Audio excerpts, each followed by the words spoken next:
Olá, boa noite. Boa noite a todos. Vou começar a enviar os links da nossa live.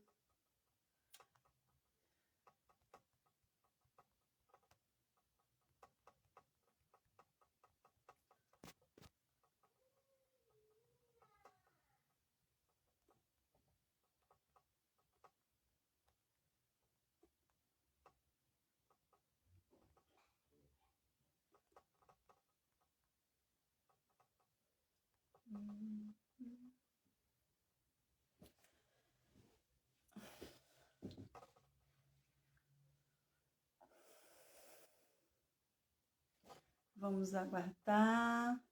Quem será o primeiro a chegar aqui? Estamos aguardando. Olá, Denise. Tudo bem? Seja bem-vinda. Seja bem-vinda, Leidiane. Essa live é especial. É para mãe atípica, mas vocês vão descobrir que todas nós que somos mães podemos sim usufruir desse rico conhecimento com a nossa amiga neuropsicóloga, que já vai entrando aqui. Eu gostaria de pedir para enviar esse link, vou continuar enviando, para que mais pessoas possam ver e assistir também.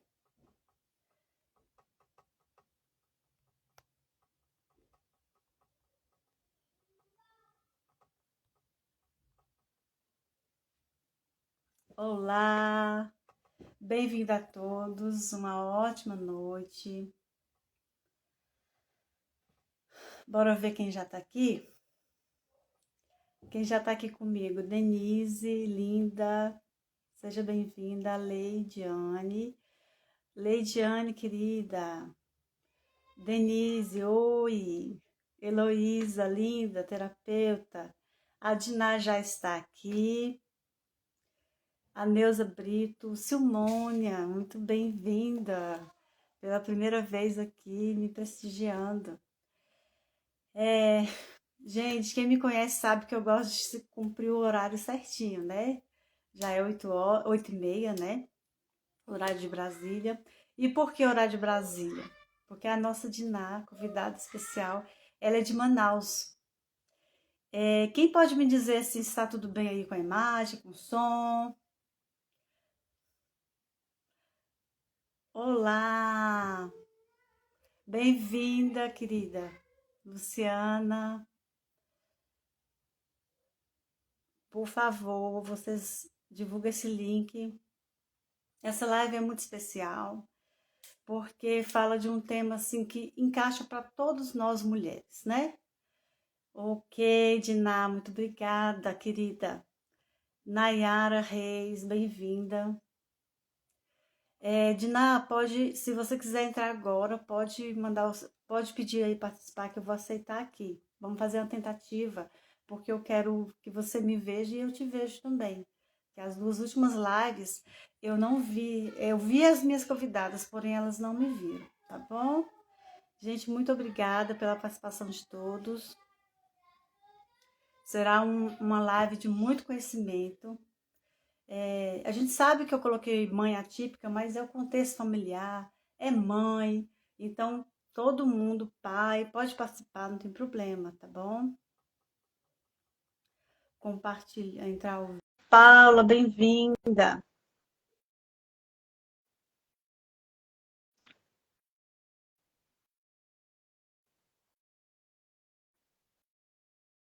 Ana Mara, bem-vinda.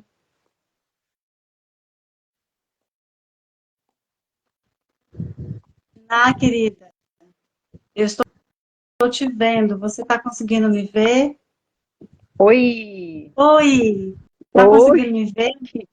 eu não estou conseguindo te ver, eu só estou me vendo. Ai, que triste. Olha, eu estou te vendo, tá? Tá Você está linda? me vendo? Tô te vendo. Obrigada, obrigada. Estou aqui. Tá bom, então. A gente gente pode começar, então. Diná, infelizmente você não vai conseguir me ver, mas eu estou te vendo, tá? Ah, Você ok, ok. tá linda, Que bom. tá linda, gente. Boa noite, sejam muito bem-vindos. Já chamei logo a Diná para ela se apresentar. Bem-vinda, bem-vinda a todos. A gente vai começar porque o assunto é tão extenso, tão importante, e hoje eu quero estar assim, ó, de espectadora. Por quê? Nossa. Porque de espectadora, estou aqui somente para apresentar, primeiramente você, porque é uma pessoa diferenciada na área do conhecimento, neuropsicóloga, mestre em educação, meu Deus, é um currículo tão extenso que eu vou deixar você mesmo se apresentar, Diná. Então, todos sabem, meu nome é Valci, sou terapeuta integrativa, além disso tenho outras formações, enfermeira, trabalho na área da saúde há mais de 12 anos, e eu estou nessa jornada, assim como todos nós mães, eu sou mãe atípica, e o meu desejo de fazer a live sobre esse tema, aproveitar o ensejo de hoje, né, que hoje está comemorando a conscientização mundial do autismo, só que eu queria voltar esse olhar para mães, para o contexto familiar, o qual as crianças especiais estão inseridas, e às vezes até mesmo adultos também, né, porque uma vez que precisa desse apoio, esse apoio ele tem que permanecer até a vida adulta, enfim. Então, sem mais delongas, esse é o motivo do qual esse tema, porém, eu acredito que é para todos nós, mães, dentro do desenvolvimento humano, o autoconhecimento. Então, assim, sejam bem-vindos, não se prenda somente ao tema mãe atípica, porque nós vamos discutir o contexto familiar. E o contexto familiar, todos nós estamos inseridos. Sem mais delongas, eu gostaria que a Diná Moinho se apresentasse, porque o currículo dela é extenso e é maravilhoso. Quando eu crescer, eu quero ser igual a você, Diná. Oh, meu Já, amor. eu já agradeço você pela disposição, eu sei que você é atarefadíssima e você está com a palavra. Boa noite, mulheres. Olha só, já temos uma porção delas aqui conosco. Valci, obrigada pelo convite. É uma honra estar aqui compartilhando com você desse tema tão incrível, desse tema tão sensível e tão pertinente para o momento. Gente, eu dispensaria tanta apresentação de currículo, mas vamos lá, já que a Valci falou para eu falar do currículo, eu sou mestre em educação, eu tenho mais de 30 anos trabalhando diretamente com educação, sou neuropsicóloga e também trabalho, sou psicopedagoga, neuropsicopedagoga, sou professora, sou orientadora parental e sou mãe, sou principalmente mãe. Tenho 4 filhos, sou casada há 32 anos, tá? E é isso, esse é o meu currículo. Acho que eu não esqueci nada importante, mas vamos em frente, porque hoje o importante mesmo é o que a gente vai conversar aqui, né? E vai ser um prazer compartilhar com vocês. Vamos lá, Valci, estou à sua Vamos disposição, lá. querida. Gente, olha só.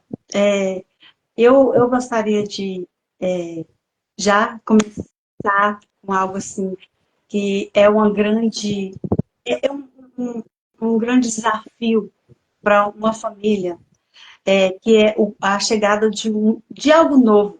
Toda chegada de algo novo já desperta em nós algum olhar assim, de mais atenção, uma certa ansiedade, uma certa apreensão, porque é algo novo, a gente não sabe o que vem pela frente, né? Então eu já quero chegar, Diná, já falando Sim. sobre a questão como que é a chegada de um diagnóstico novo, seja para a TEA, seja para qualquer uma outra especialidade que requer da família um aporte maior de acompanhamento terapêutico, acompanhamento médico, acompanhamento para vários segmentos, né, psicológico.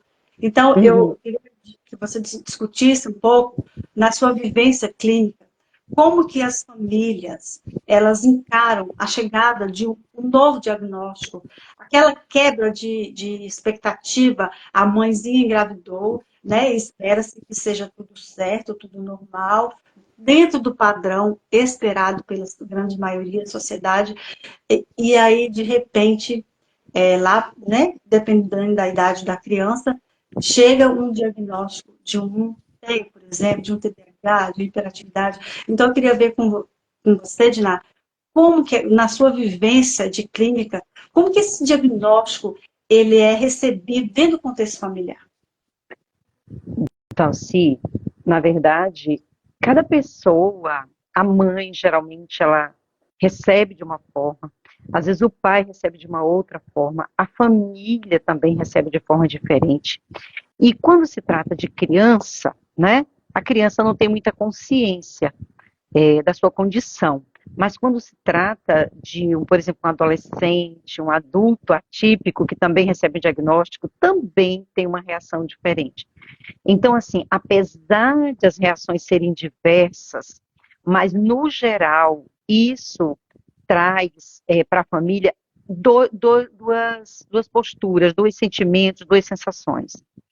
Geralmente, uma família, quando ela procura um diagnóstico, é porque ela já percebeu, ou alguém da convivência da criança já percebeu atipias, já percebeu comportamentos atípicos e sugere. E às vezes os próprios pais percebem que a criança tem um comportamento atípico e busca uma orientação. Então, quando uma criança é diagnosticada, quando o pai recebe um diagnóstico de uma atipia, de um transtorno, eles têm, muitas vezes, um choque, mas geralmente esse choque vem acompanhado também de uma certa, para alguns, já de uma certa leveza, de um certo suspiro, ou seja, eu agora vou saber como lidar, eu agora sei com que estou lidando. Então, são duas sensações diferentes que acompanham, né, que costumam ocorrer quando um pai, uma mãe, um parente recebe um laudo, recebe um diagnóstico. Porque, como você falou, há toda uma expectativa, né, para o nascimento de uma criança, para um novo ser na família, toda uma expectativa. Então, ninguém se planeja para receber uma criança atípica, né? Uma criança com limitações. Então, ninguém se planeja para isso. Quando começa a perceber, ou quando não percebe, mas de alguma forma esse laudo vem parar, esse diagnóstico vem parar em suas mãos, chega ao seu conhecimento, eu digo isso porque alguns pais, eles evitam o diagnóstico, eles evitam querer saber. Então, muitas vezes, eles fogem, né? Eu recebo mães no consultório que vão escondido dos pais buscar um diagnóstico.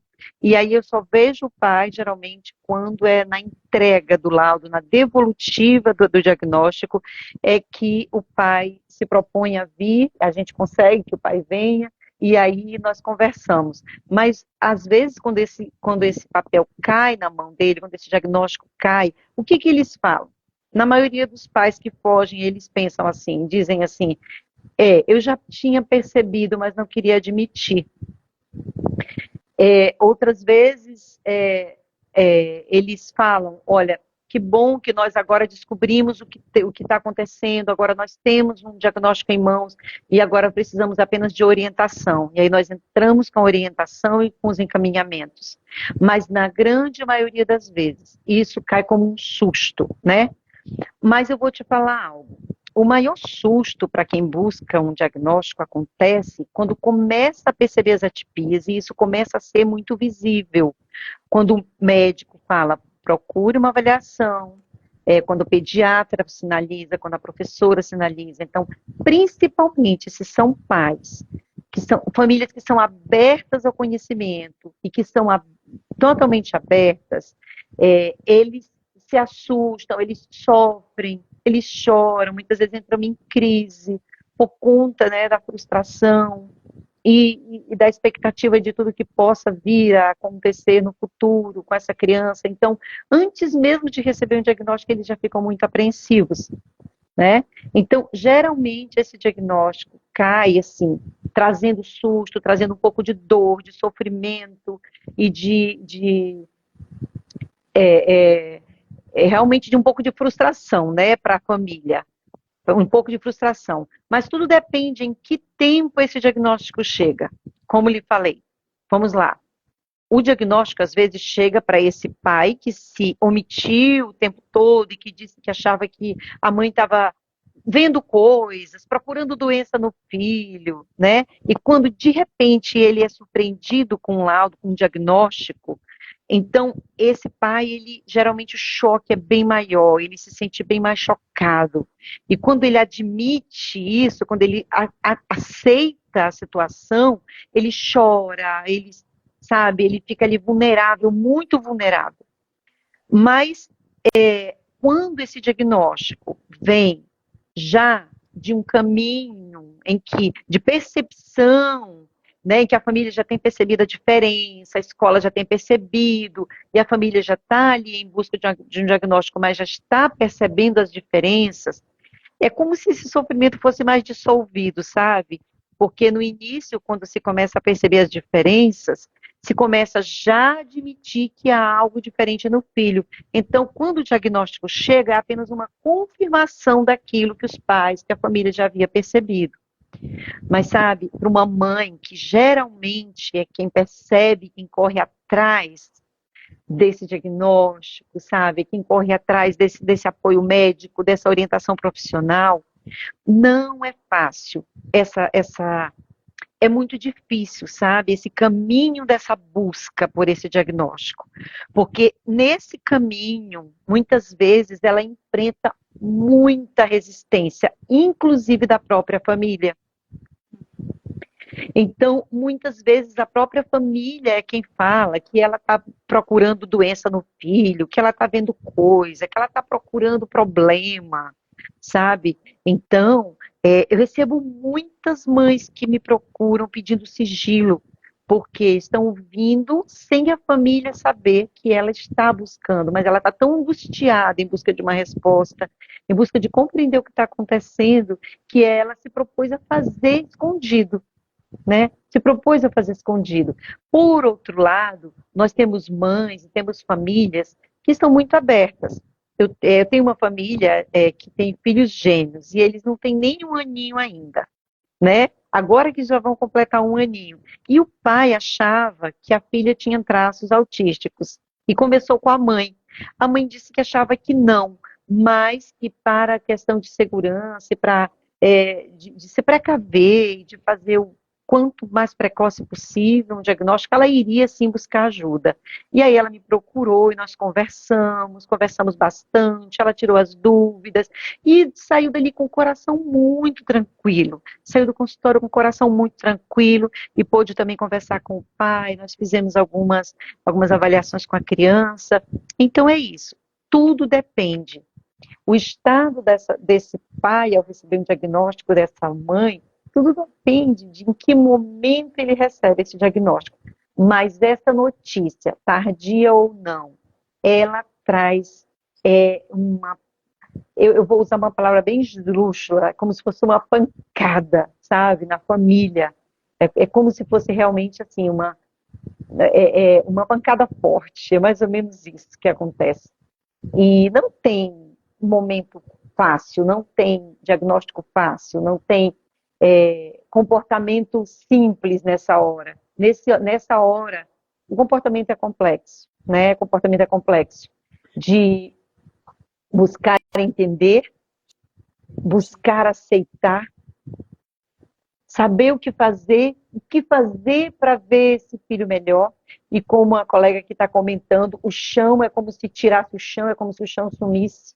Então são muitas emoções ali. É uma gama de emoções, é uma mistura de emoções, é uma confusão que acontece naquele momento nos sentimentos de uma mãe, de um pai, de uma família que recebe um diagnóstico, né? Ela tem, ao mesmo tempo em que ela sofre, ela não quer se perceber sofrendo para poder acolher o filho, para que o filho não perceba que ela está sofrendo, ou para que o filho não se sinta rejeitado, e ela fica nessa mistura de emoções que não são fáceis de sentir. Verdade. Então, eu tenho dois adentros para falar sobre diagnóstico. Eu, por experiência própria, um dia, de repente, também o diagnóstico de TEA chegou dentro do meu contexto familiar. E a mesma sensação de viver um luto. Vem a negação, não aceito, depois vem a barganha, ai meu Deus, eu preciso fazer alguma coisa, eu vou orar por um milagre, aí vem. Quando entra na fase de aceitação, aí é o pulo do gato para você procurar ajuda. Mas enquanto não passa para a fase de aceitação, a mãe não consegue pedir ajuda. Então, geralmente, a mãe tem uma sensibilidade de se levantar e de falar: eu sou pelo meu filho, eu sou pela minha filha, então eu preciso ajudar. Então, logo ela é sensibilizada em aceitar e quebra esse vínculo do luto e vai à batalha. A primeira vez que eu inseri a minha filha, já com diagnóstico de TEA, eu cheguei num lugar para poder ela fazer motricidade, dança, eu fiquei em choque, mas não foi com as crianças. Minha filha já estava com diagnóstico. Eu cheguei lá, eu ouvi as conversas das mãezinhas. Eu voltei para. Uhum, Eu já era terapeuta TRG, terapeuta integrativo. uhum, E aí eu falei assim: meu Deus, eu preciso ajudar essas mãezinhas. Como que eu vou fazer isso? Eu não uhum. sei, mas eu vou ajudar essas mãezinhas. Hoje é uma oportunidade que nós estamos dando para poder, para que todos nós entendamos que a dificuldade de um lar, de uma família, pode ser a mesma dificuldade de outro lar. E a barreira do Sim, conhecimento, a barreira do mental, do drive instalado mental, é muito grande ainda. Nós precisamos conversar sobre isso, nós precisamos acolher essas mãezinhas, porque o que eu sofri para aceitar o diagnóstico da minha filha, todos os pais passaram também. Então, sim. essa live é especial, muito especial por isso. Então, faz muito sentido para mim. Outra coisa que eu quero. Interessante, você, antes de você fazer a segunda pergunta, é interessante o que você falou sobre buscar ajuda e sobre se unir a outras pessoas que sentem o mesmo. Quando essa mãe recebe um diagnóstico, geralmente, a primeira impressão que ela tem é que ela está vivendo o maior problema do mundo e que ela é única no mundo. Embora ela saiba que tem outras mães atípicas, mas ela tem uma sensação ali de que eu estou sem chão e tudo acabou e eu estou só. Então, essa busca, quando você fala da aceitação, é muito importante que nesse momento, apesar dela saber juntar, unir todas as forças que ela pode para ajudar o filho, ela precisa entender que agora também é hora de buscar ajuda. Isso é muito importante, muito importante. Inclusive, isso não, esse conselho e essa verdade não é apenas para mães atípicas. Qualquer mãe precisa estar bem para poder fluir sobre a vida do filho. Eu ouvi uma pediatra falando que é muito comum nós cuidarmos muito de um bebê quando ele nasce. Muito pega um bebê recém-nascido e as atenções todas se voltam para esse bebê. E as pessoas muitas vezes esquecem que esse bebê, ele vai beber da fonte da mãe. E essa mãe, sim, é quem precisa de maior cuidado para que esse bebê possa receber essa mãe inteira, para que ele possa receber os cuidados necessários. E isso se enquadra para qualquer realidade materna. Mesmo. Isso mesmo, Diná. Então, eu vejo dentro do contexto da nossa realidade, da minha realidade, duas dificuldades, né? Que uma é a dificuldade de encontrar o diagnóstico, de aceitar o diagnóstico. Aceitou o diagnóstico, você vai ter condições, força, energia para buscar ajuda. A outra é a dificuldade de chegar até um profissional para laudar, para dar esse diagnóstico. Então, hoje, trabalho em centro de saúde, mais de duas mãezinhas foram lá, e aí dando todos os passos, parecia que ela estava descrevendo a minha filha. E aí eu falei: mãezinha, o que eu vou poder fazer por você? Assiste a live hoje, depois eu vou marcar a consulta para você, mas você precisa saber que você não está só, nós precisamos andar junto, esse elo. Por quê? Porque quando eu convivo com pessoas que já trilharam o caminho que eu estou começando a trilhar, é 50% de chance e o tempo que você economiza para você atingir o resultado que você precisa. Então, eu ganho Perfeito. apoio, colocar em um grupo, colocar em outro, se cercar de gente que já passou por isso, saber que ela não está só nessa jornada e saber que ela vai ser amparada e acolhida dentro da possibilidade, tanto da unidade de saúde, como desse apoio de mães com grupos, com várias coisas que a gente tem, até gratuito mesmo, né? Então, a gente precisa se inteirar, se relacionar, porque esse acolhimento no início é primordial. E aí, Dina, eu já fiz a minha consideração do diagnóstico, e aí É, eu vou para o segundo ponto que a gente vai conversar hoje, que é como lidar com o fato de ter que dar conta de tudo. E muitas mãezinhas não têm aquele apoio familiar, né? Do parceiro, do pai, da criança. Mas eu vou puxar essa conversa mais para o lado assim, da dificuldade mesmo da mulher de delegar algumas funções para alguém, de pedir ajuda. Então, como lidar com o fato de ter que dar conta de tudo? Hoje nós estamos inseridos numa sociedade que a mulher, ela tem muitas funções, ela é sobrecarregada de muitas funções. E aí, dentro dessas funções, aparece um diagnóstico desse, ela precisa priorizar para ver o que ela dá conta. E geralmente ela não consegue priorizar. E é onde vai e ela sobrecarrega, porque ela se vê num ambiente que ela é a atriz principal, porém tem vários outros atores coadjuvantes que dependem dela. E aí é onde eu quero que você aborde essa situação de como lidar com o fato de ter que dar conta de tudo e às vezes sozinho. vamos lá, Valci. Essa ideia de que eu tenho que dar conta de tudo, ela não está ligada somente a mães atípicas, né? São muitas mulheres, muitas, não são poucas, né? Que acham que dão conta de tudo e que todo funcionamento correto depende delas. Ou seja, ninguém faz igual elas e ninguém vai fazer como elas, né? E aí, se elas se afastam um pouco, já ficam com ansiedade pelo que pode acontecer na ausência delas. E aqui, quando nós falamos aqui de pessoas que querem controlar, querem fazer tudo, querem dar conta de tudo, e nós sabemos que nós temos várias situações. Nós temos essas pessoas que são assim, e também temos pessoas que, com certeza, dividiriam o trabalho, aceitariam ajuda, mas quase não podem contar com ninguém. Não podem contar com a ajuda de quase ninguém. Então, tem pessoas que até pedem ajuda e muitas vezes não obtêm.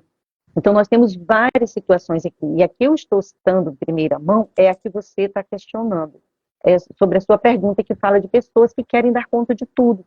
Então, não dá, não dá. Primeiro, vamos esquecer a ilusão de que nós vamos dar conta de tudo, porque nós não vamos.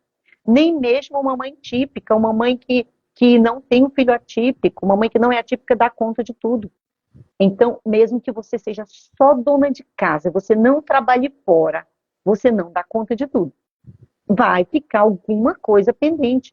Porque o que é dar conta de tudo? Segundo a visão geral, a visão comum, é suprir as expectativas suas e dos outros que moram com você. E isso a gente nunca vai conseguir. Então, nós precisamos entender isso. Que nós não vamos dar conta. E como você falou, Valci, precisamos priorizar. Priorizar. O que é importante agora, né? E fazer aquilo que é importante. Não o que é urgente, o que é importante. Muito interessante ver isso, tá? Porque às vezes nós colocamos como urgência coisas que não são tão importantes. Então, primeiro, se eu não consigo priorizar, se eu não consigo delegar, se eu não consigo me desvencilhar de uma tarefa, confiando que outra pessoa pode fazer por mim, eu preciso buscar ajuda. Eu preciso buscar ajuda terapêutica. E aí, você falou algo interessante sobre a rede de apoio, sobre buscarmos apoio umas nas outras, sobre buscarmos nos conectar com outras mães. Quando nós fazemos isso, nós descobrimos meios e recursos que nós não conhecíamos. Nós descobrimos infinitas possibilidades. Então, mãe típica, mãe, não pense duas vezes antes de pedir ajuda. Então, você não está sozinha, não tenha medo de pedir ajuda. Não tenha medo. Eu vi um testemunho de uma mãe recentemente, de que ela estava numa situação de estresse tão grande de ansiedade, por não morar próximo de parentes e por não ter quem a ajudasse. E quando foi um dia desses, a vizinha, ela conversando com a vizinha procurou saber a situação dela e ela falou da necessidade dela e a vizinha se prontificou. Há quantos anos ela morava do lado daquela vizinha e ela nunca havia pedido ajuda. E a vizinha se dispôs e disse: se você precisar que eu vá ao supermercado para você, eu vou. E a gente sabe o quanto uma tarefa, por pequena que seja, para uma mãe atípica, é tão importante obter ajuda, né? Até mesmo colocar o lixo fora de casa, alguém que se propõe colocar o lixo, alguém que se propõe ir no supermercado, trazer uma compra na feira, trazer alguma coisa, alguém que se propõe a dar uma carona para terapia, sabe?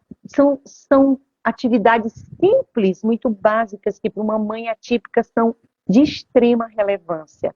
E aí essa vizinha se prontificou a ajudá-la, né?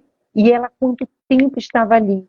E por querer controlar tudo e achar que com vergonha de pedir ajuda, ela não pedia. E olha, aqui entra um ponto muito importante.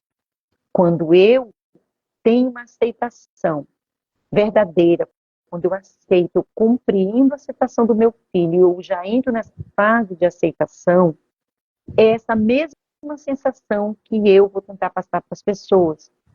Eu conheço famílias que fazem terapia conosco e que fazem orientação parental, que entraram no consultório dizendo que aceitavam a condição do filho, mas toda a postura deles demonstrava o contrário. Toda a postura. Então, se eu não aceito, né, a condição do meu filho, se eu não compreendo a condição do meu filho, não aceito isso de verdade, eu também vou passar isso para as pessoas. E é muito comum eu não aceitar e falar que A e B não aceitam, que A e B não compreendem. Então acontece isso também. Eu falo que acontece porque eu trato com casos dessa natureza, né? Mas é isso. Então nós precisamos buscar sim dividir tarefas, buscar apoio, pedir ajuda profissional, criar uma rede de apoio, procurar apoio onde a gente puder se apegar a pessoas que têm mais conhecimento, que conhecem outros caminhos que eu não conheço ainda, e usar isso para quê? Para que eu me equilibre, para que eu possa me equilibrar, para que eu possa encontrar um ponto de equilíbrio para eu ter um pouco mais de qualidade de vida. Apesar da dificuldade, e é encontrar esse ponto, há um momento, eu acredito que a própria Valci pode testemunhar isso, e que há um momento em que você consegue encontrar ali um pouco de equilíbrio para ter uma vida um pouco mais leve. E eu volto a repetir, eu não estou dizendo que é fácil, eu sei que nunca vai ser fácil, nunca vai ser fácil. Nem hoje, enquanto você e seu filho tiverem vida, não vai ser fácil. Mas a gente precisa buscar um ponto de maior conforto. E esse ponto a gente só vai encontrar quando a gente começa a delegar, aceitar ajuda, buscar ajuda, aceitar uma rede de apoio, buscar uma rede de apoio e aprender a pedir ajuda mesmo, abrir a boca e pedir ajuda. Eu vejo as mães que lutam, sabe, por políticas públicas, que lutam por apoio, que lutam para que seus direitos sejam cumpridos. E é isso. Uma sozinha se sente enfraquecida, mas quando se unem, e aí isso se sentem fortalecidas e apoiadas. E a gente precisa disso. É necessário, é urgente, é essencial para que a gente possa suportar essa nossa demanda. Maravilha. Eu concordo em número e grau. Por quê? Porque, como eu falei, é difícil para uma pessoa, mas junta mais uma, junta mais uma, junta mais uma, já não é mais difícil para uma, é difícil para todos, então vamos nos unir, vamos buscar conhecimento, vamos expor nossas emoções, porque alguém falou ali a importância da terapia, é extremamente importante, mas nem sempre, Dina, as mãezinhas atípicas, elas são tão atarefadas. Eu sou Isso. voluntária sim, em 2 casas de apoio a mãezinhas atípicas e acredite, eu vou, faço presencial e eu passo todos os passos para dar sequência no atendimento online. E acredite, muitas delas não conseguem tirar 1 hora por semana para estar Acredito. comigo, para poder estar resolvendo suas questões, sua saúde mental. Quando a gente faz terapia, a nossa visão ela abre para muitas coisas. Uma coisa que eu não estou conseguindo ver assim, o terapeuta vê assim, e aí daí a pouco a visão se abre, Perfeito. e aí ela consegue resolver com uma mudança de atitude, com uma posição, o simples fato de delegar uma função de recolher o lixinho. Um filho de 8 anos consegue recolher um lixo, já é uma Sim, coisa que ela não vai fazer. Então, pequenas tarefas ela pode tirar da responsabilidade dela e delegar para outra pessoa para aliviar um pouco a sim, responsabilidade dela, que são muitas. Então, infelizmente, esse olhar de entender que você precisa pedir ajuda, que você pode pedir ajuda, e não assim na questão assim de não dar uma desculpa que não tem ninguém para te ajudar. Rede de apoio se constrói. Eu aprendi isso, sabia, Diná? Eu aprendi que rede de apoio se constrói e você é um exemplo desse para mim, porque eu tive a oportunidade de estar com você numa palestra no Zoom e eu me conectei com você e eu construí essa ponte, eu construí essa live com você, o dia que eu aceitei falar, gente, eu quero ver o que ela tem a dizer, eu quero somar o conhecimento. E eu quero deixar algo assim especial do fundo do meu coração. É difícil ter uma rede de apoio? É. Eu sei, eu moro longe dos meus familiares, só tem eu aqui em Brasília. Meus filhos chamam as tias de tia, mas são as minhas amigas que eles chamam de tia. Eu não tenho rede de apoio familiar, mas eu construí uma rede de apoio de amigas que, se eu precisar, já fiz cirurgia, amiga que teve que ficar com os meus filhos. Eu eu tive 3 filhos, e cada parto, né, eu fui ganhar neném, fiquei 3 dias no hospital. Eu tive pessoas que pôde me ajudar. Então, construa, não tenha medo de pedir ajuda. Rede de apoio se constrói. Uma amiga, numa live que eu estou aqui, olha, eu te vi na live, Valci, eu te vi, assisti a sua live, você pode me ajudar nisso? Às vezes é uma palavra para ter uma conexão de uma visão que a pessoa não estava esperando.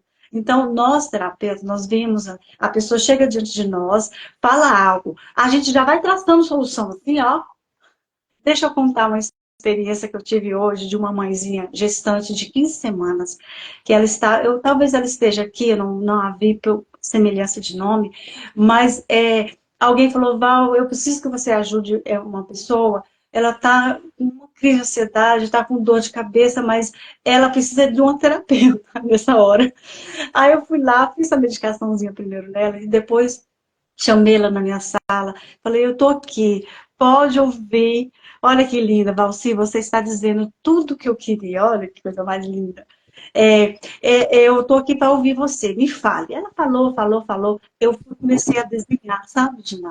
Comecei a desenhar para ela, olha, parará, parará, ó, se você tomar essa atitude, você vai ter esse resultado. Se você escolher esse, você vai ter esse resultado. O que que no momento você tem? Dina, acredite, ela saiu rindo da minha sala com 20 minutos de conversa. Eu acho que foi uns 20.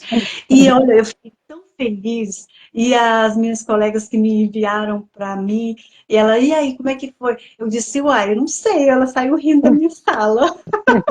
Coloquei ela para respirar, coloquei ela para aham, ver a situação. Era caótica? Era. O que eu mostrei a ela que mesmo caótica tinha uma saída, mesmo caótica tinha uma solução. E o que que era a isso. demanda dela? A falta de apoio, de uma rede de apoio. E Uhum, aí, às vezes, então, é importante uma visão de uma pessoa externa, de um profissional, um terapeuta, né? sim, Diversas situações. Então, é importante você entender que você não está só e não tenha medo de chegar e ouvir a pessoa. Às vezes é você que vai ser o papel de um terapeuta. Ah, não tem a terapeuta, talvez a mãezinha típica já passou por tudo isso, isso. mas acredite, é extremamente importante esse elo de ligação.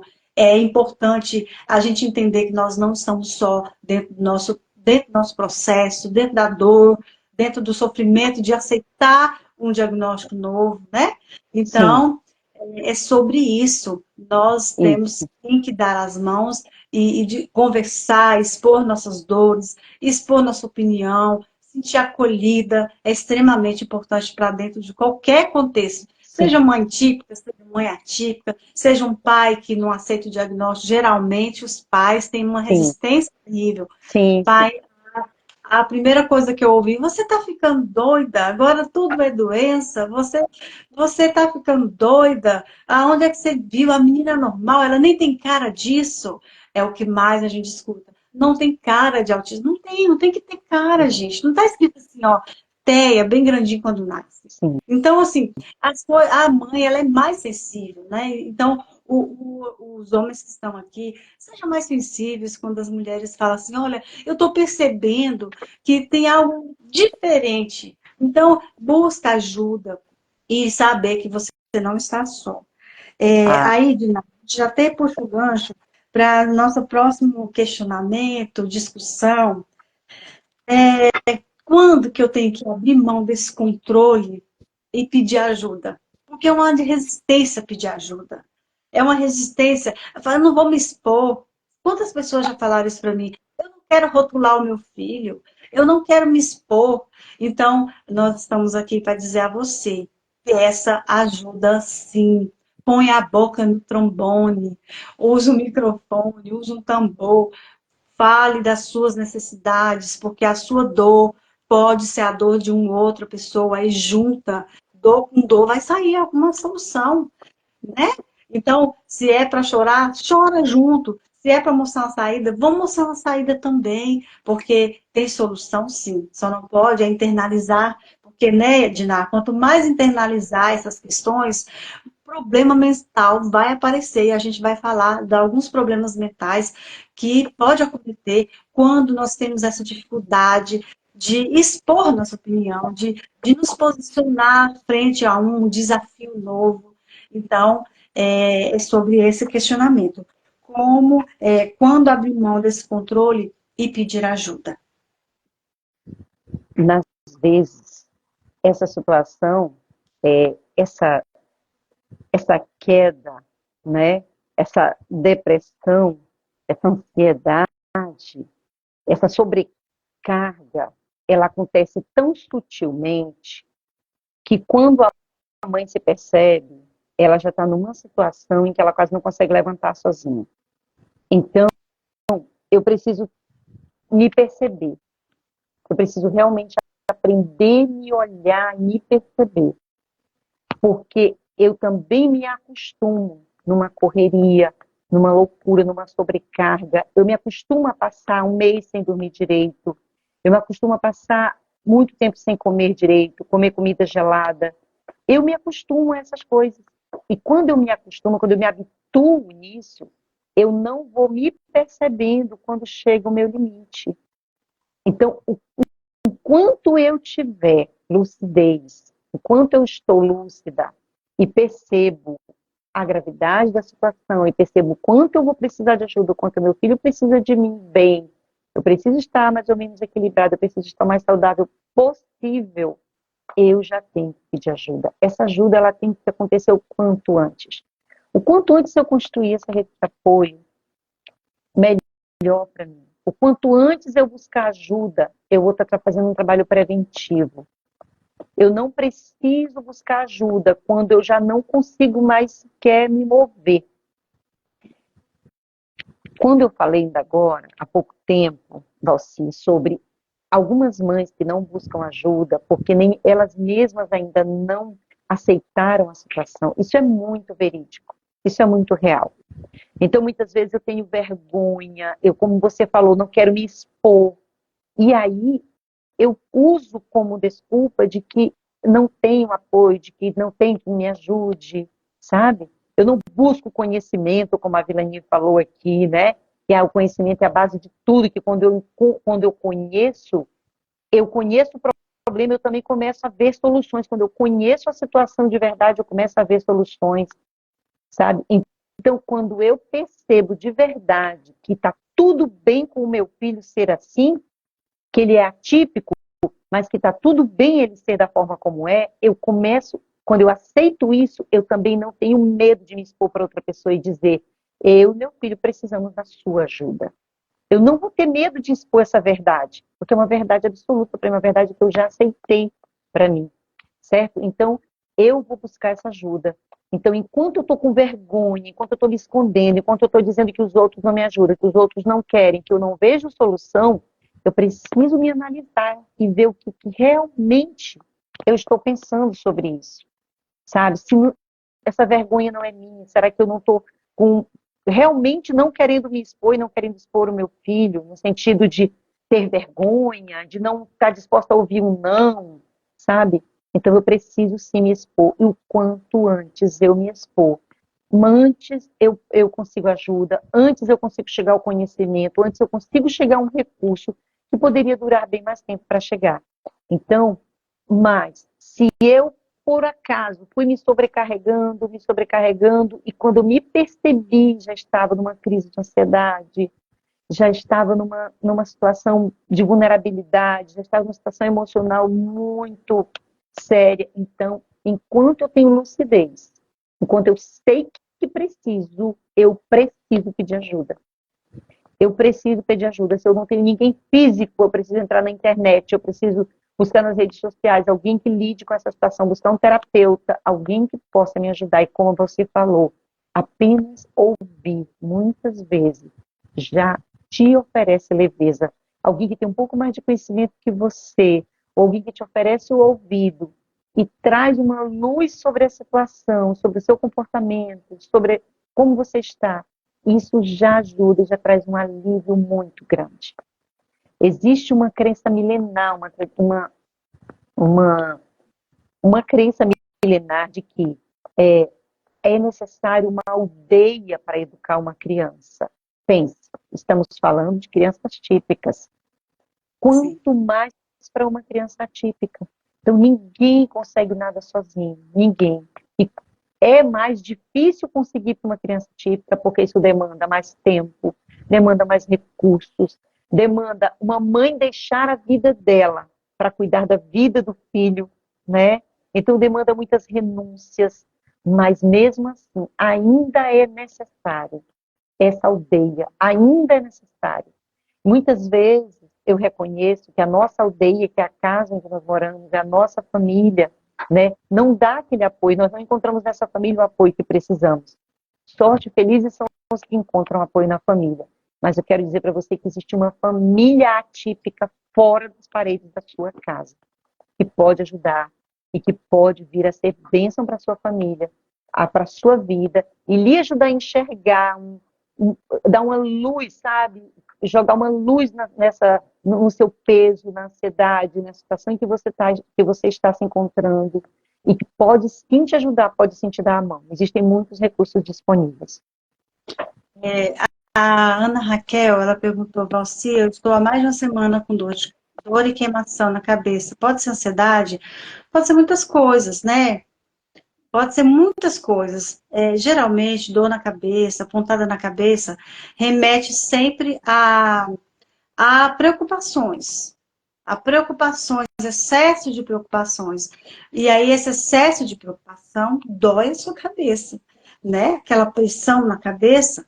E aí pode ser muitas coisas, mas também pode ser, sim, uma ansiedade. Tem que ver o contexto, tem que parar, te ouvir, para ver de fato o que pode ser, tá bom, amada? Sim. Muita gente comentando, gente, não conseguimos, ó, muitas vezes só precisamos de um abraço e alguém para nos ouvir, é verdade. Rosa Sônia, é o que nós estamos conversando aqui, né? Muitas vezes a gente acha que é muito pouco que a gente pode oferecer para alguém, mas é esse pouco que alguém está precisando. Então a gente não pode julgar que é pouco. Não, eu não vou lá não, porque só vou visitar, não posso, né? O que eu posso fazer por essa pessoa? Mas às vezes ela está precisando de alguém para ir lá, sabe? Sim. De alguém para compartilhar um momento legal, conversar, né? Então, não esqueça, a sua dor pode ser a mesma dor de alguém. E se você já superou algo que aquela pessoa precisa superar, você vai ser a ponte. Então, o que que é uma ponte? Liga um lugar ao outro. Então, às vezes, você está lá do outro lado, não sabe como chegar do outro lado. E, de repente, você é a ponte que vai fazer com que essa pessoa consiga chegar do outro lado de forma mais tranquila, menos drástica, porque nós falamos aqui, não é fácil atravessar essa fase. Entender que seu filho depende de você, que sua filha depende de você, e você não sabe o que fazer. E agora, por onde começar? Das redes de apoio, no sentido das instituições filantrópicas, né? Lá a gente vai, deixa o nosso filho na terapia, fica um monte de mãe lá fora conversando, fala, nossa, é mesmo, a clínica tal, papapá, papapá. Você já vai ligando um monte de ateninha e fala, nossa, a mesma dificuldade que eu tenho de encontrar um lugar bom, um profissional bom, todo mundo tem. Então você respira, porque quando você descobre que não é só você que passa por aquilo, parece que sai um peso das suas costas, não é verdade? Então, não vamos ficar com essa dor sozinho, vamos buscar rede de apoio, vamos construir novas pontes. E isso é extremamente importante. Diná, qual que Valci, é a importância? Oi, pode eu ia falar. só fazer uma observação aqui, que eu vi uma mãe atípica, que ela estava muito ansiosa, estava fazendo terapia. E quando ela saiu do consultório, ela encontrou uma outra mãe. Sabe o que ela fez? Uma mãe também atípica que ela conhecia. Ela não tinha muita intimidade, mas ela conhecia a realidade da outra mãe. E ela chegou para a mãe e ofereceu um abraço para essa mãe. Olha só, ela estava precisando de um abraço, de acordo com o testemunho dela. Ela precisava de um abraço. E vem encontrando a outra mãe, ela disse: Você quer um abraço? Eu queria te dar um abraço. E ela chegou e abraçou a outra mãe. Então, o que eu aprendo com isso? Às vezes eu reclamo que, poxa, eu só queria um abraço e não tem quem me dê um abraço. Você já ofereceu um abraço? Quem sabe no abraço que você oferecer, você vai encontrar o abraço que você precisa. Então é Sim, isso. Muitas vezes nós nos fechamos no nosso problema, nós nos fechamos na nossa necessidade e nós não conseguimos enxergar os recursos porque nós estamos focados no problema. Nós estamos sim. focados na nossa dor. Mas quando a gente tira um pouco o olho dessa dor e olha um pouco em volta, a gente começa a enxergar a necessidade do outro, e como a Valci falou, a dor do outro. Quando a gente compartilha a dor, parece que a dor fica mais leve. E aí, quando você dá um abraço, quando você acolhe o outro, você também é acolhido. Porque nós somos energia pura. Nós somos pessoas sociáveis, nós somos pessoas emocionais. Então, nós compartilhamos aquilo que sentimos. E se você acolhe, você também se sente acolhido. É verdade. Então a gente vai seguir, né? Tem alguns tópicos para biodinar. E aí a gente tem tempo, né? É, Aí por aí. pelo jeito o Instagram vai cortar a nossa, Não Vamos pode. lá, vamos ver até onde ele deixa a gente ficar. Então, Diná, a gente já falou sobre a importância da saúde mental, né? Que essa Sim, mãe ela tem que estar aberta a procurar ajuda em várias redes de apoio, né? sim, sim, Extremamente importante para saber que não é a dorzinha só dela, uma dificuldade só dela. E sempre vou relembrar, se você precisa de ajuda e está num grupo de mulheres que já passou por aquele problema, que já sabe por qual caminho trilhar, você vai economizar tempo e você vai economizar muitas outras coisas, porque a pessoa já trilhou o caminho todo que você precisa trilhar. Então, é um trampolim você conectar com pessoas, conversar, pedir ajuda. É um trampolim. isso Eu tenho mesmo. experiências N de que isso dá certo e atalhos. A gente pega uns atalhos que você economiza tempo, dinheiro, várias coisas. Então, eu vou passar, Dinara, agora, para você me falar um pouquinho sobre o autocuidado dessa mãe atípica, que ela quer cuidar ela cuida, na verdade, ela cuida de tudo e de todos, né? E aí, às vezes, ela, não é que ela esquece dela, ela fica por último. E quando ela fica por último, Sim, ela já está cansada, ela já não tem sim, força para poder fazer sim. um autocuidado.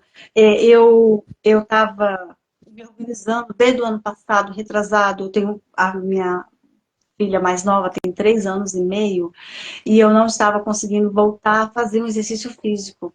E aí, quando veio o diagnóstico dela, eu falei, agora que eu não vou ter tempo para fazer exercício físico, como que eu vou fazer? 40 de lá vai cacetada, né? E agora, eu fiquei 3 anos me preparando para poder fazer, voltar a fazer o exercício físico. E agora, Uhum. graças a Deus, eu consegui. Eu falei, nem que seja, eu vou na academia, ficar meia hora na esteira e tomar um banho lá. Mas eu vou, porque Parabéns! eu preciso disso, eu preciso disso. Isso, para mim, é o maior exemplo de autocuidado que eu vivenciei esse ano. Por quê? Que Porque maravilha! a mãe, ela não precisa nem ser atípica para ela dividir em pedacinho. Vamos falar a verdade, né? Mãe, ela se divide em pedacinhos, né? A que Sim, trabalha fora, cuida da casa, mesmo com o apoio ou não do companheiro, do filho sim, mais velho, ela divide em pedacinhos. E às vezes eu sempre falava, ai, mas eu não posso, ai, mas eu já chego cansado do trabalho. Gente, tem que dar conta. Tem que dar conta. Olha aqui, ó, eu não consigo ir ao dentista. A partir de hoje você vai dizer, eu vou conseguir ir ao dentista. isso. Essa frase eu não consigo, é proibida. Eu já ensino nas lives, ó. Vou ter que falar dela hoje, ó, Dina. Essa Seu frase, eu cérebro não acredita no que você fala e vai trabalhar consigo. para cumprir. Vamos parar tudo agora. Vamos trabalhar isso aqui, ó. Eu não consigo é a frase mais destrutiva, destrói neurônios, mais destrutiva do universo. Quem afirma isso é a Sim, neurociência. sim, Então, Márcia Lemos, vamos mudar essa frase sim. e vamos falar assim: eu vou conseguir, porque eu vou priorizar a minha ida ao dentista. Tá bom, Isso. Márcia, querida? Manda um direct, manda mensagem, manda um áudio e nós vamos fazer um exercício e você vai esquecer, deletar essa frase da sua mente, tá bom? É, É então, isso Diná, aí, eu vou você. fazer uma bola para você sobre o autocuidado, né? Tá.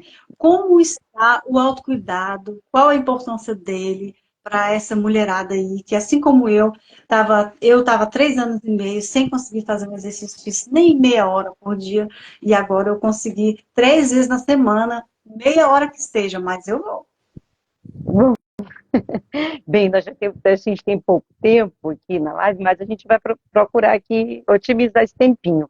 É interessante, porque quando a gente fala eu não vou conseguir, eu não consigo isso, eu não consigo aquilo, isso o seu cérebro vai obedecer. E ele vai trabalhar para cumprir essa verdade que você estabeleceu, para que você cumpra essa verdade.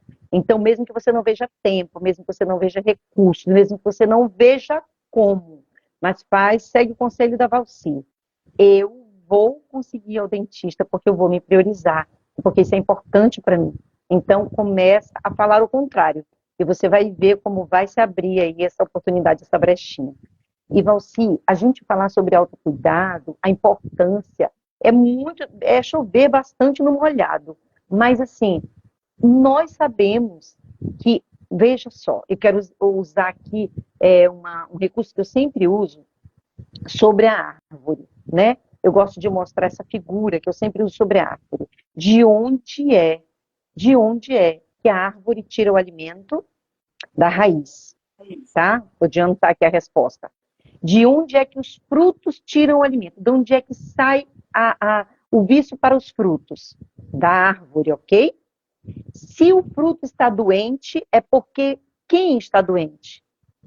A árvore. O fruto se alimenta da árvore, a árvore se alimenta da raiz, certo? Então veja, se eu não me cuido, se eu não fizer o mínimo possível por mim para estar bem, é exatamente essa seiva que eu vou alimentar o outro. Então, aquele que depende de mim, a pessoa que está próximo de mim, a pessoa que convive comigo, vai se alimentar daquilo que eu tiver nutrido. Então, com que eu estou me nutrindo? E aí, quando a gente fala de autocuidado, aquilo que é legal para você, que faz você se sentir bem, que faz você se sentir mais humana, mais cuidada, pode não ser a mesma coisa que faz com que eu me sinta assim. Mas eu vejo que, eu até falei numa fala anterior sobre comida gelada. Muitas mães que não têm tempo sequer de esquentar uma comida para comer. Que tal você começar aquecendo o seu prato e comendo uma comida quentinha? Para cuidar de você, você não precisa começar comprando a melhor roupa para academia, o melhor tênis e indo para a academia mais cara do bairro. Não! Para a gente começar a se cuidar, para a gente começar do autocuidado, a gente começa com coisas simples, básicas, que dá para você enxergar e para você começar por aquilo. Como eu acabei de dar um exemplo, esquentando a sua comida, não comendo comida gelada, sabe? Que tal você, se você não tem tempo de ir na manicure, que tal você cuidar das suas unhas, deixar bem aparadinhas e bem limpinhas, para quando você olhar para elas, olha só como tá aparadas e limpinhas. Porque eu estava cuidando da minha neta, que é bebê, e eu não podia estar com unha grande. E aí eu deixei elas bem curtinhas assim e gostei. E mantive assim, ó. Não estou tendo trabalho com manicure. Eu mesma estou cuidando, estou limpando aqui, ó. Nunca mais fui na manicure. Eu mesma estou cuidando porque não está sendo difícil. Então, uma coisa, sabe? Uma coisa só. Que tal você, antes de dormir, tirar 5 minutos, 10 minutos e fazer uma meditação e um relaxamento? Você fazer uma meditação relaxante, tirar 10 minutos para você. Então, o mínimo que você fizer para você se cuidar, para você dar um passo no autocuidado, você já vai começar a se sentir mais importante. Você vai começar a se sentir melhor. Você já vai se nutrir melhor para poder nutrir o outro. Então, veja, analise o que é importante para você. Analise o que me faria feliz essa semana. O que me deixaria mais leve essa semana? O que me deixaria mais renovada essa semana? E que eu posso tirar um minutinho para fazer isso. Você é a melhor pessoa para identificar o que te faz bem, o que te deixa bem, o que te deixa leve. Investe nisso. Isso mesmo. Dina, a colega falou que é uma realidade, né? Eu sou a última a comer, dormir, estou tudo errado. Calma, calma. Essa é uma realidade da maioria dos lares. Sim. A mulher é a última a ir dormir, porque já colocou os filhos para dormir, E nem já precisa ter filho atípico, né, nem Valci? Nem precisa. precisa, nem precisa ter filho típico. Por isso que eu te falei, essa live é para mãe atípica, mas todos nós, como mães, sem ser atípica, se enquadra perfeitamente nela. Mas o importante é de você ter esse olhar para você e entender que você também precisa desse cuidado, dessa atenção. Sim, sim. Se você que é a árvore, eu adoro falar exemplo da natureza, para você estar com os frutos produzindo, todo bonitinho, você tem que buscar raiz, você tem que buscar alimento lá através da raiz, lá na terra, lá no profundo. E se você Sim. não tem, minha flor, você não vai poder cuidar não está cuidando de você. Você não vai cuidar bem do seu filho, bem, né, da sua casa, do seu ânimo, de entender que você também precisa desse cuidado. Então, Isso. vamos olhar mais para nós nesse sentido, porque nós precisamos sim, desse autocuidado. Talvez um autocuidado que é importante para mim, pode ser uma outra coisa para você, né? Então, vamos Isso. delegar a função, vamos distribuir as nossas tarefas, com quem pode executar essa tarefa sem medo de pedir ajuda. Sim, Dina, sim. já vou ter que caminhar para as considerações finais, tá? Perfeito. Olha, eu quero dar um aviso, porque tem muita gente entrando agora. Essa live vai ficar gravada no perfil da Diná e no meu perfil. Antes da palavra para a Diná fazer as considerações finais, eu gostaria que os meus seguidores seguissem a Diná, que os seguidores da Diná seguissem o meu perfil, para a gente ter essa troca e continuar produzindo conteúdo dessa forma. Vários assuntos. A Diná é uma enciclopédia. O Google perde para ela. Então, assim, sobre vários Poxa. assuntos que a gente pode abordar aqui. Então,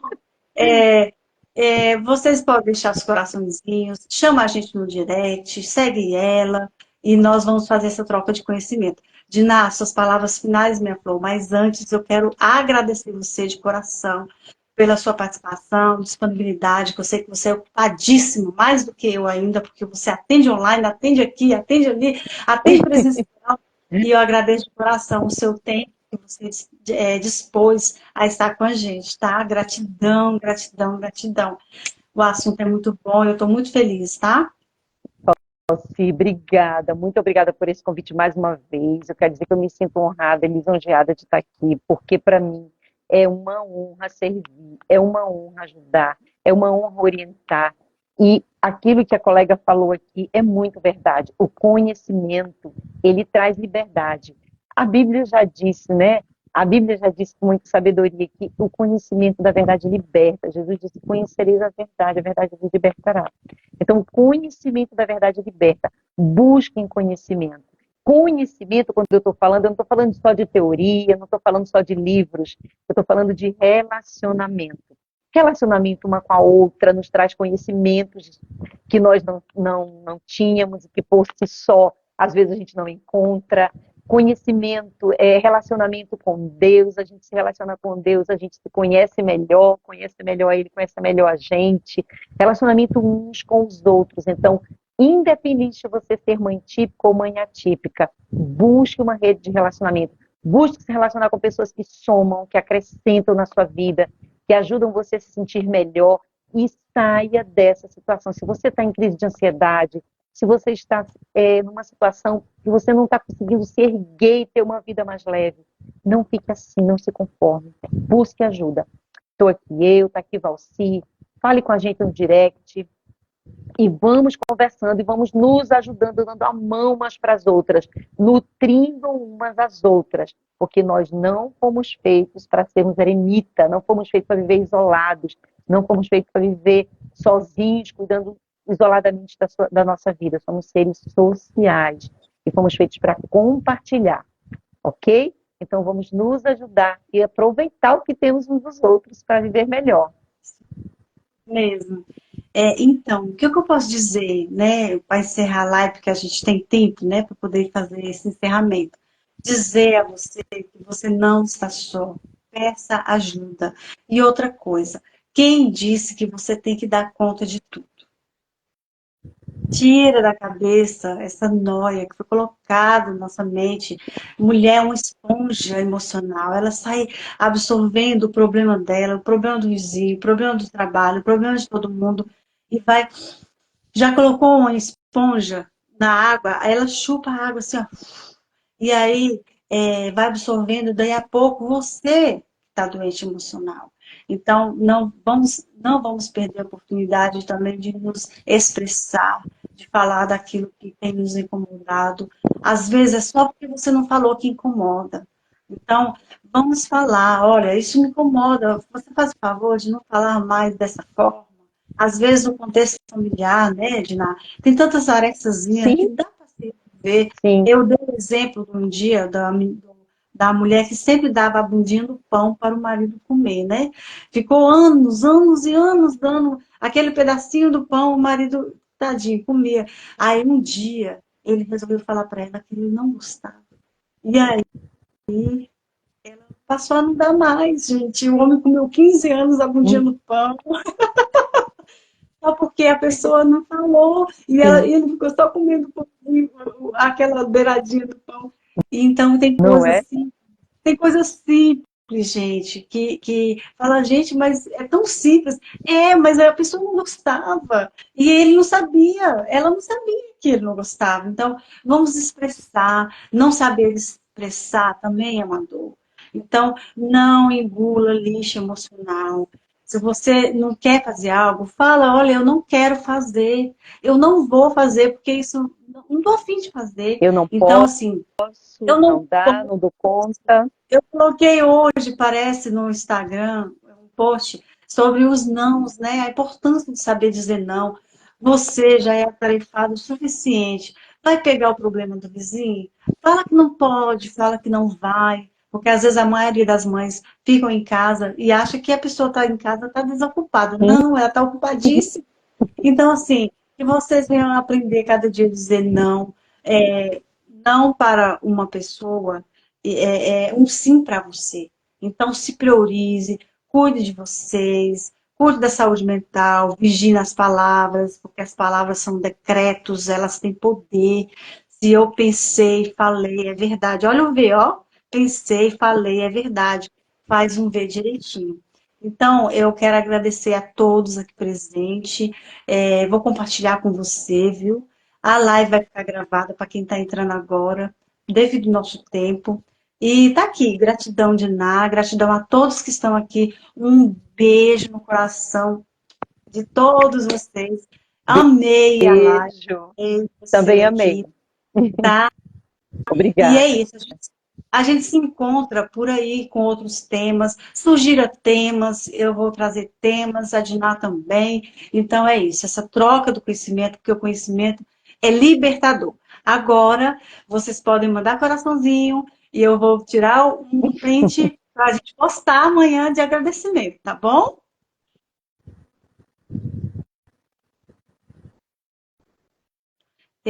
Tirei o print. Gente, uma excelente noite. Muito obrigada a todos. Beijo. Beijo.